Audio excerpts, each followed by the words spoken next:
Welcome back to my channel dear learners. जैसे कि आप स्लाइड में देख रहे हो, मैंने अपने प्रीवियस वीडियो में आपको NTFS के बारे में बताया था, that is new technology file system. फिर मैंने आपके साथ डिस्कस करा था फॉल्ट टॉलरेंस, राइट। तो जो नेक्स्ट टॉपिक है फाइल सिस्टम मैनेजमेंट का, जो आज मैं डिस्कस करूँगी, वो है सिक्योरिटी।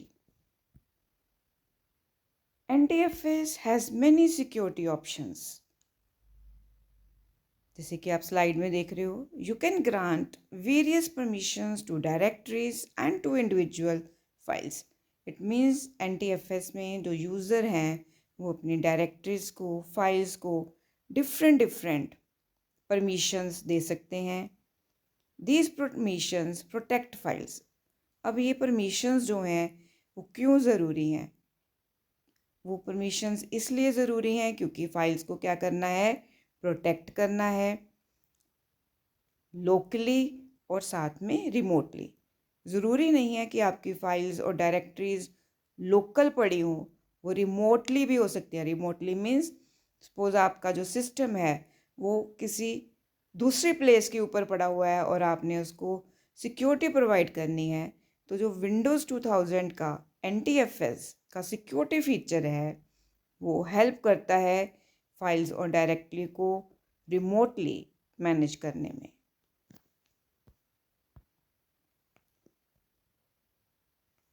विंडोज़ 2000 में कुछ ऐसी प्रॉपर्टीज़ हैं सिक्योरिटी की जो विंडोज़ एंटीज़ में नहीं थी। Windows 2000 was not designed for C2 compliance, but it inherits many security properties from NT। जो विंडोज़ एंटीज़ हैं उससे बहुत सारी सिक्योरिटी प्रॉपर्टीज़ जो हैं वो विंडोज़ 2000 ने ली हैं। वो कौन कौन सी हैं? Number 1, secure login with anti spoofing mechanism. कि विंडोज़ 2000 में जो यूज़र है वो जब लॉगिन करता है तो उसको सिक्योरिटी मिलती है।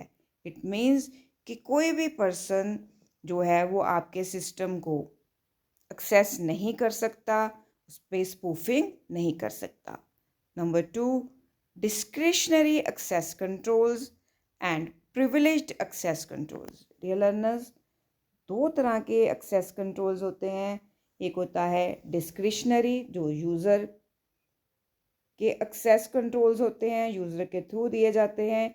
और दूसरा जो है वो सेंट्रल अथॉरिटी असाइन करती है, जिसको हम प्रिविलेज्ड एक्सेस कंट्रोल्स बोलते हैं। डियर लर्नर्स, इन दोनों के ऊपर आपको शॉर्ट क्वेश्चन भी आ सकता है कि बताओ क्या डिफरेंस है डिस्क्रिशनरी और प्रिविलेज्ड एक्सेस कंट्रोल्स में। Next is address space protection. जितने भी प्रोसेस हैं उन्होंने जो एड्रेस स्पेस ली हुई है उसको सिक्योरिटी प्रोवाइड करता है NTFS का feature. New pages must be zeroed before being mapped in. जो नए पेजेस हैं उनको ज़ीरो करना पड़ता है जब उनके ऊपर मैपिंग होती है। नेक्स्ट इज़ सिक्योरिटी ऑडिटिंग, और उसके अलावा सिक्योरिटी ऑडिटिंग की भी फैसिलिटी विंडोज़ 2000 में मिलती है। Next is every user and group in Windows 2000 is identified by a security ID number। जितने भी यूज़र्स हैं या ग्रुप हैं, अगर विंडोज़ 2000 में उनको आइडेंटिफाई करना है तो वो कैसे आइडेंटिफाई होंगे? बाय ए सिक्योरिटी आईडी के थ्रू।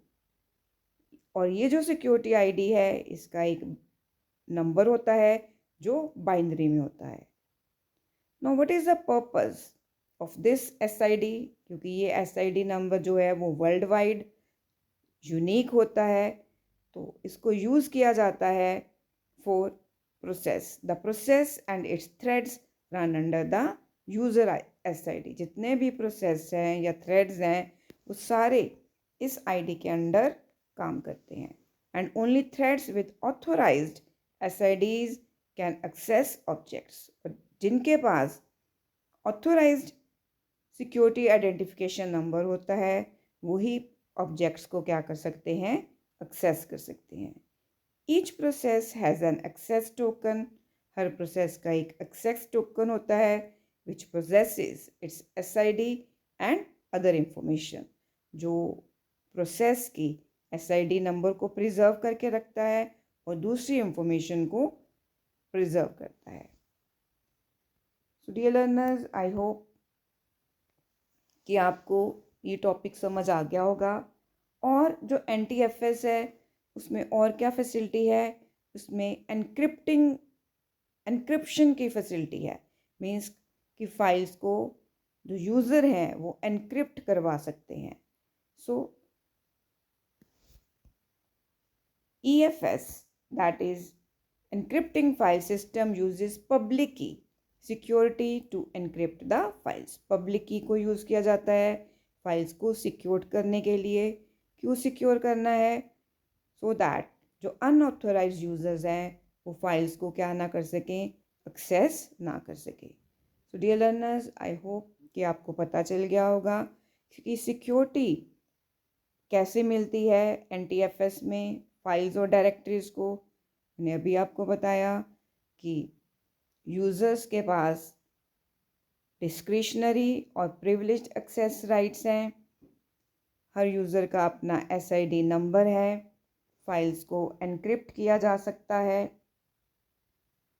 सो ये सारी चीज़ें जो हैं वो विंडोज़ 2000 में अवेलेबल हैं। So dear learners, I hope कि आपको अगर ये क्वेश्चन आता है तो आप इसको अच्छी तरह से अटैम्प्ट कर पाओगे। ये जो क्वेश्चन है इसका सेकंड पार्ट मैंने आपको आज करवाया है। अगर आप सेकंड पार्ट देख रहे हो तो इसका फर्स्ट पार्ट देखना मत भूलना, और जिन स्टूडेंट्स ने फर्स्ट पार्ट देख लिया है वो सेकंड पार्ट भी ज़रूर पेपर में तैयार करके जाना। क्योंकि इग्नू में जो भी क्वेश्चन आते हैं कई बार डायरेक्ट आते हैं, कई बार इनडायरेक्ट आते हैं, राइट। सो इस वीडियो लेक्चर में इतना ही। Thanks for your time, thanks for watching.